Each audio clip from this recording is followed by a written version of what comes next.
Number 10. Hello, sir. How's it going, Pete? It's going pretty good. A little bit of a flu on the go, but it seems to be rampant. How are you making out yourself? Well, I'm doing pretty well, but I am concerned, I guess, based on hearing Minister Daly just a few moments ago on your show. I think we all share a concern about shrimp and quota allocations when it comes to the impact that it would have on communities across Newfoundland and Labrador. And, just on the Great Northern Peninsula, there's 4 plants that operate and a number of fishers. And, any further cuts would have significant impacts. But, I mean, the minister made reference to the all-party committee on shrimp, and that committee hasn't been, to my knowledge, active since the leaders went to Ottawa. So I think that it's time either for Minister Granter, who's the Minister of Fisheries, to either recall the committee or go to Ottawa and take some action, Rather than say that things are happening, we want to see action. And people in communities are tired of platitudes from this government. What do you make of Minister Granter's not enthusiasm, but optimism? Recently, he suggested that perhaps Ottawa is ready to take another look at this last-in, first-out policy, and perhaps there's some light at the end of the tunnel. I don't know why he said that, if he had anything new, because he didn't mention anything like that when I was talking to him myself, I believe, last week. I'm wondering if he just has a hunch. Well, I mean, it goes to show, I think, I don't have any of that information, and maybe Minister Granter needs to clarify his point. But, I had the opportunity to take in the Manola Cell committee presentations by 2 experts that showed, the significant concern of a catastrophic or a chronic spill. And, that information was provided. And then I had written Minister Crummell, the Environment Minister, on this particular matter, and when we look at the relationship in Ottawa, well, only 4 letters have been written on this very serious matter to Ottawa since 2013. It's 500,000 liters of fuel and oil just ready to go into a very, important and it'll threaten the marine ecosystem and the commercial fishery in that area. And, that's a very serious matter. And we haven't seen the connection where the current minister has even gone to Ottawa. I got a piece of correspondence saying that they had a telephone call in December. So I guess the connection, Pete, that I'm trying to make is that they're writing Minister Shea for the Manola Cell and not writing the Environment Minister on this particular matter. And when we look at the relationship with Ottawa, there was a federal, provincial, territorial meeting on conservation and wildlife. And Newfoundland and Labrador didn't have a minister present. 8 other ministers were there on species at risk, on biodiversity, on things such as the caribou. And who's got more risk of seeing the caribou drop than Newfoundland and Labrador when we talk about the George River caribou herd? If you want to have collaboration, if you want to be at the table, and you want to bring issues like the Manola Cell and try and get solutions, you've got to be up there in Ottawa at the table. But this government is not there. They're not connected, and they're not engaged. Well, what do you make of, Minister Daly just said that Minister Shea said, she's looking for another option or another position to take on the Manola Cell, but at the same time, the Coast Guard is saying, well, it's not that dire. We've got the fuel contained in different compartments, and if one of them is breached, that's bad, but we're keeping tabs on it. The cofferdam is more than adequate for the time being. Oh, it's very serious. And in correspondence that Minister Grummel provided me, he states that he personally spoke with Shea on the telephone on December 14th, 2014. This was received just a few days ago. So, if there hasn't been follow-up after 60 days, I don't know what requires further call. And in it, it states that Minister Shea indicated that options for long-term solutions were under consideration. Well, long-term solution doesn't necessarily mean a permanent solution. And the only permanent solution is removing that oil. Because right now, with the cofferdam, we're seeing leaks.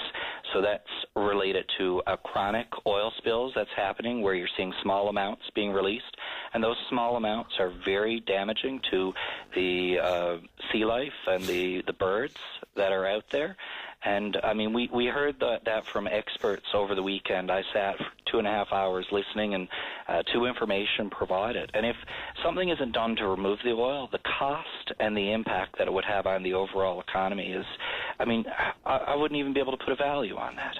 Well, unless there's less activity than we've known and expect, and that, of course, could possibly be the case if these allocations, these quotas keep getting cut. Obviously, that's a huge concern. Yeah. The FFAW are trying to make their voice heard through these protests. They've stepped it up somewhat. But I think it's true to say that the majority of citizens in the province don't really fully appreciate the impact that this is going to have, not just on these communities, but the economy as a whole, because it stretches far and wide. Well, and failure, back to the Manola Cell piece, I mean, failure to remove the oil, it's there. It can be removed, and it should be removed. And, I mean, it's the federal government's responsibility to remove that. If not, we're going to have a significant amount of oil, because it's not a matter of if it's going to be leaked out, and it will, because the steel, I mean, talking to naval architects, the steel structure is being ruptured and being eaten away over time. So, I mean, the time to act now is to prevent that spill before it even happens, because we're already seeing leaks. And about the fish, the shrimp species, I mean, if the minister doesn't recall the committee or go to Ottawa and have some meaningful discussion on this, I mean, we need to see action. We need to see what the science is saying. And if the science is showing, in the best case scenario, we would hope that we could have the status quo this year, that there would be no further cuts to shrimp. You think that the Liberal Party, should it form government next time, will have a better ear, will have better luck getting notice and response from the federal government? I mean, it's a very difficult thing to assume, just given the attitude that Ottawa has had towards this province for some time now.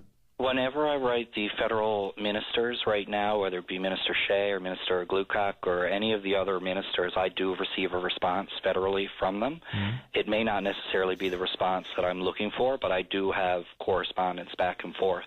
I think, in Ottawa federally, when it comes to the Liberal Party federally, we have friends in Ottawa that we can work with, that we have a good counterpart, good relationship with. At the Manola Cell meeting, Scott Sims was there, the MP representing that area. He's been raising the issue in the House of Commons, putting questions on the order paper, and is working to find a solution for the people that he represents there. So, we have that partnership. What I'm not seeing from the current government here, the Progressive Conservative government in Newfoundland and Labrador, is that they're not even attending federal, provincial, territorial minister meetings where you're talking about conservation of the environment and species at risk and things like the caribou. And that's a Stephen Harper approach, not attending these meetings. Right. Mr. Mitchelmore, while I have you, do you have any anticipation, and are you prepared for a change in the district you represent? The Electoral Boundaries Commission is doing their work now. Do you think that it's going to be a problem if rural Newfoundland, your riding or your district included, ends up being larger, I suppose, and therefore perhaps a little less represented than it has been thus far? Well, I represent the Straits-White Bay North. It's a very large geographical district, but in terms of population size, it is one of the smaller ones in Newfoundland and Labrador. Right.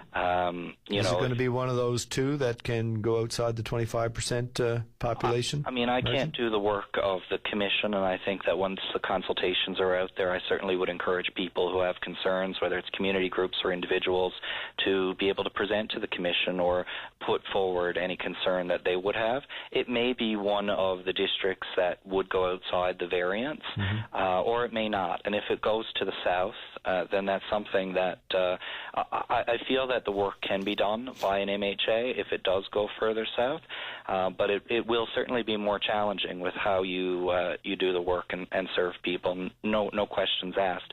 But I will have the opportunity, to make any views known as well on that. But I'm prepared to represent people when you put your name forward in public life. I think the work can be done, and with technology, with everything that's been happening here, I've been, working in various areas and still communicating with my constituents and making sure that they're looked after. So you don't think, even if it doesn't include your district, the fact that these 8 seats are going to be coming out of primarily, at least, rural Island, that it's going to be a significant factor for those constituents? I think that if you look at other provinces, they have less members, like Prince Edward Island. I think that just to make a point is that there needs to be access to ministers and to MHAs and have that ability. And I think that on the Great Northern Peninsula there will still be a representation of 2 MHAs that will be there. The boundaries may change slightly or significantly, but there will still be 2 MHAs representing that particular region. It's 400 linear kilometers, and a significant amount of geographical area and 70 communities in Newfoundland and Labrador. Having one person undertake that would be about a significant task, no doubt. You would have to see other changes happen if that were to be the case, in terms of how you would service that area in terms of constituency office, staffing, and just the travel alone to be able to get into the community and have that connection with your constituents. So, every district is not equal in terms of what an MHA does and how much on the ground they have to be in terms of geographical area, but we all have to represent people, and, just because somebody may have a smaller district doesn't mean that they do any less work than somebody who represents a very large geographically spaced district. So, politicians do have a challenging job when it comes to making sure that people are looked after, and right now we're in a very difficult time, but, we're certainly up to the task. I know the Liberal Party of Newfoundland and Labrador certainly is. And no fears that fewer MHAs might make the hope that more committee work would be ongoing, makes that a lot more remote? Yep. I think that you can certainly have committee work happening. We could definitely have more committee work happening when the House is in session and when the House is not. I mean, structurally, it depends on how one wants to operate. I just got back from a vacation, and I toured a couple of parliaments and talked to how their houses operated, and just seeing how technology was used in electronic voting, and very stark differences. So I think there are avenues that if we looked at modernizing the House of Assembly, we could be much more effective, whether if there's a set schedule like they have in the House of Commons. There's a lot of avenues that can be done in terms of making for more effective legislative sessions. And I certainly have ideas, and I will be bringing them forward to my particular caucus, and hopefully we'll see change on the horizon. Right now, the Progressive Conservatives are governing, and they're choosing to haphazardly govern with the House of Assembly and open the House whenever they choose for their own benefit. Well, if there's one thing I learned today, it might be that you and I have completely different anticipations of what constitutes a vacation. If that's what you did on your time off. Listen, sir, I thank you for your time today. I really appreciate it. Appreciate your time. Have a great day. Bye-bye. Bye-bye.